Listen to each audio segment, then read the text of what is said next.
આજે આપણે એકદમ હેલ્ધી અને ટેસ્ટી એવા પનીર લીફાફા બનાવવાના છીએ, જે બનાવવા પણ સહેલા છે અને બાળકોને તો ખૂબ જ પસંદ આવે છે અને ટેસ્ટમાં પણ એટલા જ સરસ હોય છે.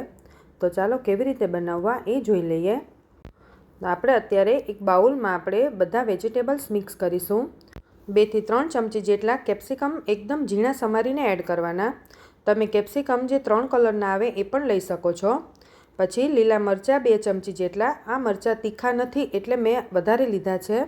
જો તીખું મરચું હોય તો તમે એ પ્રમાણે એડ કરી શકો છો. પછી થોડા લીલા ધાણા એડ કરી દઈએ અને 50 ગ્રામ જેટલું પનીરને આ રીતે છીણીને એડ કરી દેવાનું છે.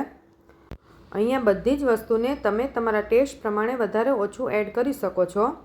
પછી આપણે 1 ચમચી જેટલું માયોનીઝ એડ કરી દઈએ. આ હોમમેડ માયોનીઝ છે. મેં એની રેસીપી આગળ શેર કરેલી છે, તો તેની લિંક હું તમને ડિસ્ક્રિપ્શન બોક્સમાં આપી દઈશ. પછી આપણે મીઠું સ્વાદ પ્રમાણે એડ કરી દઈએ.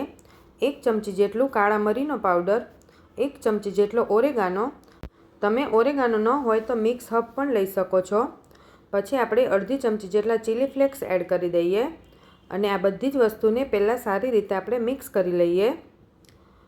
પછી આમાં આપણે ચીઝ એડ કરવાના છીએ.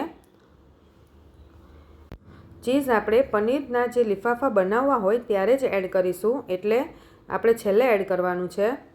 હવે અહીંયા મેં 1 ચીઝ ક્યુબ લીધી છે, એ એડ કરી દઈએ છીણીને. મેં અહીંયા પ્રોસેસ ચીઝ લીધું છે. તમે મોઝરેલા ચીઝ પણ એડ કરી શકો છો. હવે આપણે ચીઝને સારી રીતે મિક્સ કરી લઈએ. તો સ્ટફિંગ આપણું તૈયાર થઈ ગયું છે.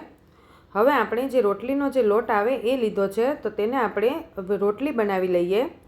તમને પસંદ હોય તો તમે મેંદાના લોટની રોટલી પણ બનાવી શકો છો.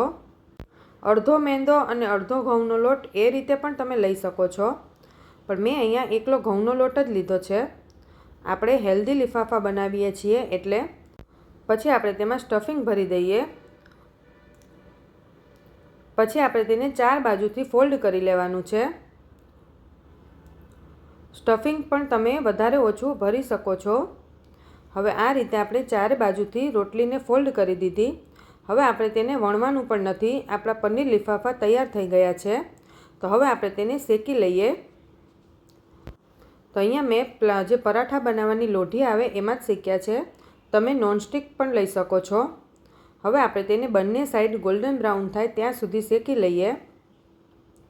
અહીંયા તમે ઘી, તેલ કંઈ પણ વસ્તુનો યુઝ કરી શકો છો. બટર પણ લઈ શકો છો. અને આપણે મીડિયમ ગેસ પર શેકી લેવાના છે, જેથી અંદરથી પણ સ્ટફિંગ એકદમ સરસ શેકાઈ જાય. તો આ રીતે આપણા પનીર લીફાફા તૈયાર થઈ ગયા છે. તો હવે આપણે તેને કટ કરી લઈએ.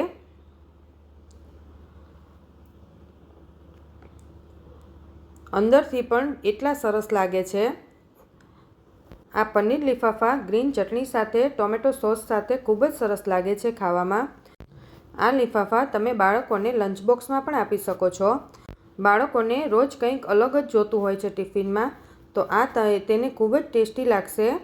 તો તમે પણ ઘરે જરૂરથી ટ્રાય કરજો.